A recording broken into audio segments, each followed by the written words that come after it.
तिकडे पश्चिम बंगालमध्ये सत्तांतर झाल्यानंतर नवीन सरकार स्थापन करण्यासाठी जोरदार हालचाली सुरू झालेल्या आहेत। कारण नवीन नेता निवडण्यासाठी आज कोलकाता येथे भाजप विधिमंडळ पक्षाची बैठक बोलावण्यात आली आहे। दुपारी 4 वाजता बैठकीला सुरुवात होईल। केंद्रीय गृहमंत्री अमित शहा आणि ओडिशाचे मुख्यमंत्री मोहन चरण माझी या बैठकीला निरीक्षक म्हणून उपस्थित राहतील। अमित शहा रात्रीच बंगालमध्ये दाखल झालेत।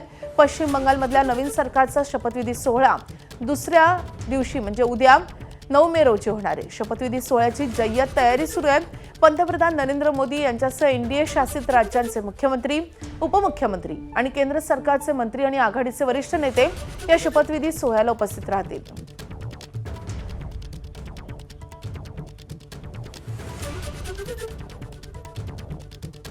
तर पश्चिम बंगालच्या राजकारणामध्ये मोठा उलटफेर झालाय। विधानसभेचा कार्यकाळ संपताच राज्यपालांनी संपूर्ण मंत्रिमंडळ विसर्जित केलाय आणि त्यामुळे ममता बॅनर्जी आता मुख्यमंत्री राहिलेल्या नाहीत।